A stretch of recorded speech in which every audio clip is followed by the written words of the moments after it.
Hi there, and welcome to The Uncomfortable Truth with Liza. Today is episode 2, and the title of this episode is You Either Stay or You Go. I'm going back in time because I want you to really know me and really know who I am, because a lot of you have no idea. You don't know anything about me. But to really be honest with you and help you understand the core of who I am, you have to understand what I've thought about and what I've gone through in my mind. And really, at the center of this episode, the uncomfortable truth is that the place that you grow up, the place that raised you, isn't always a place that you feel the most comfort. Sometimes it's a place that makes you feel trapped. And for me, that is the uncomfortable truth that I never truly faced. Coming from a small town, I never truly felt like I belonged there. And I grew up in a small town. So I grew up in the small town from day one, right? And I think the expectation is, I don't know. Small towns are great in a lot of ways, and then in a lot of ways they aren't. And those of you who are from a small town, those of you who are listening who still live in that same small town, you understand what I'm saying. Living in my town, I'm not going to mention the town because I don't want to mention the town. But I always felt like I was in a movie I didn't belong in, like it was a script that just didn't fit my life. I wanted to do so much. The truth of the matter is I was a complete, I don't know, and this is the way I viewed myself, because I don't know how any of you viewed me. I have no idea. I never took that into consideration because I just never did. I was never the type to really consider what people were truly thinking about me. So maybe that's why I was kind of a nerd who didn't fit in. I was under the radar, I wasn't like the popular kid. I wasn't in any activities because, truth be told, my mom, my dad was always working, supporting the family. My mom would always say, no, that's too much trouble. That's going to require a lot of work. We're not going to do that. So I never participated in anything because of that. Not for lack of me wanting to participate, but for the fact that my mom was sort of just like, we don't really need to do that. It's too much. So I was just kind of a wallflower, just kind of under the radar, always afraid to say what I was thinking. And I didn't always like everybody. I tried to like everybody, but there were some people I hated going to class with, like the bullies. Hated them. I mean, what can I say? Making my life uncomfortable. If I encountered them today, dude, I would have a lot to say because I'm not the type to keep my mouth shut. But let's just say it was uncomfortable.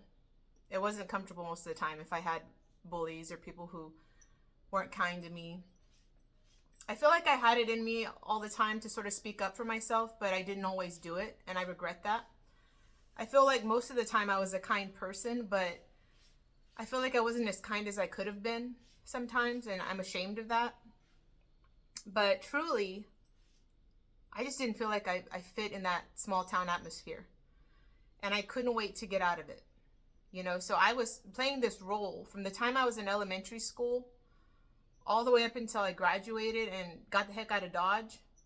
I was playing a role that I didn't fit in. I wanted to do so much. I wanted to be so many things, and I couldn't do any of those things. Not there. I just couldn't. So my plan was to get the heck out of Dodge and reinvent myself completely. And so I started college.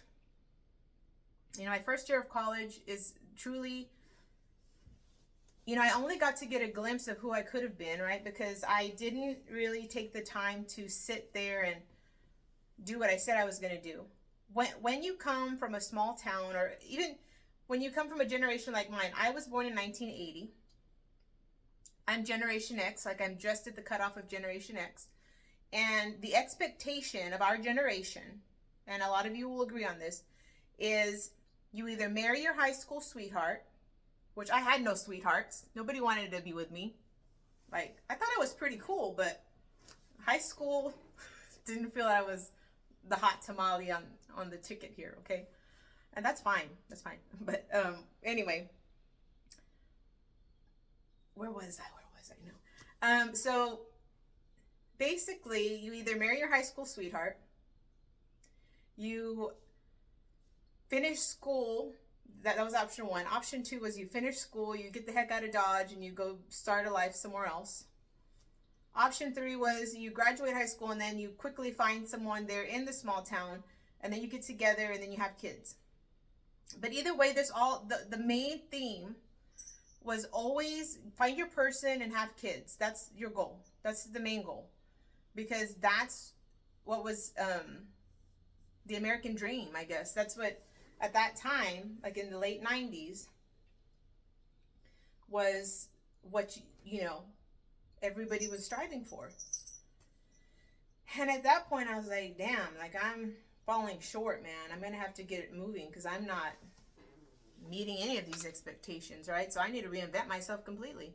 I need to finally be who I want to be, because this town was holding me back, and it probably wasn't the town, but it was me feeling like I didn't fit in, feeling like there was, I just didn't fit in, and I completely respect the people in my hometown. I respect my hometown.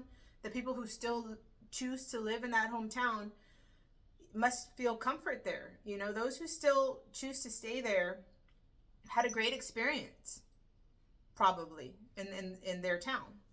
They still have family who lives there, and they love the small town love and the atmosphere, because small towns, while living in a small town is, everybody knows everybody and everybody knows everybody's business.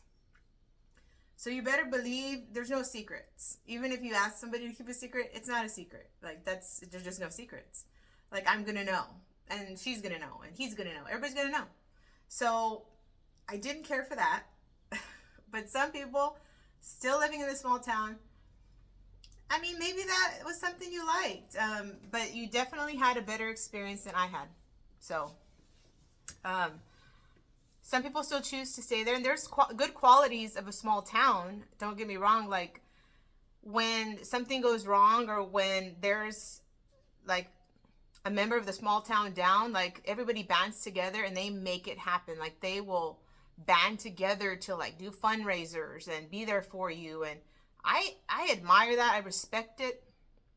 I think that's a beautiful thing about small towns. But while there is that, there's also a lot of the other things that aren't all that great. But that's with any town, But really, some people still choose to stay there, and it probably is a good place to raise your family if you want to have that nice small town atmosphere, not all the anxiety of a giant school. My cat is like giant, and he's like sitting on this table, and I'm like, dude, you can't. You're not 2 pounds. Okay, so I think that if you want to raise your kids in that environment, have like a solid, a little town that everybody, you feel safe, that's great. But for me, I was ready to jet. And I think when I got to college, my first year was amazing. Like I hit the ground running. I'm telling you, I joined a sorority. I became the treasurer of that sorority. I joined the housing association. I was the secretary of that association. Then I became the activities board member, where I would bring talent to the college, and we got to travel out of state to go find talent to come to the college.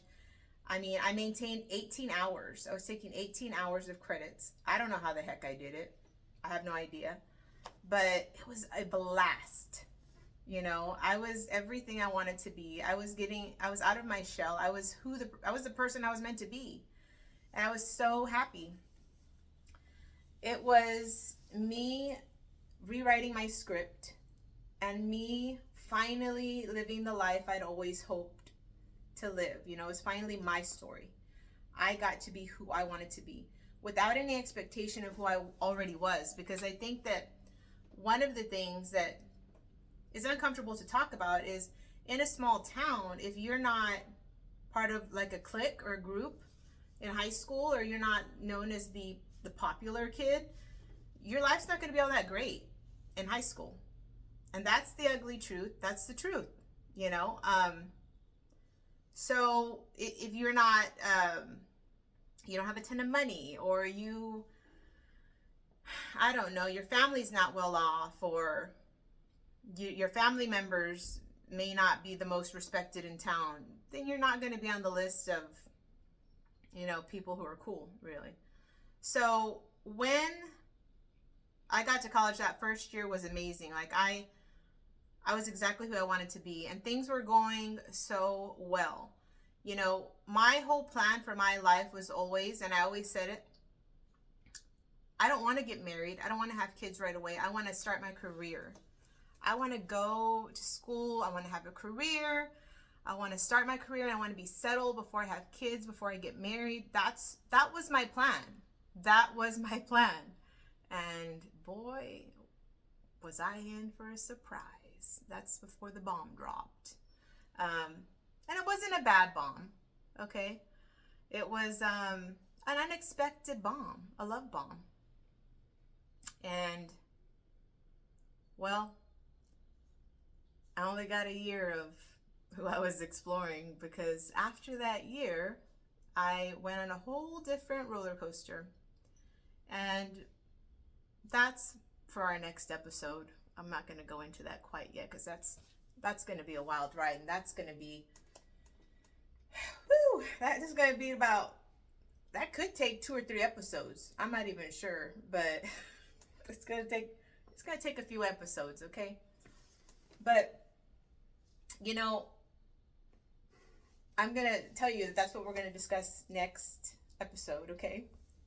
We're going to go into that. This is the art for you.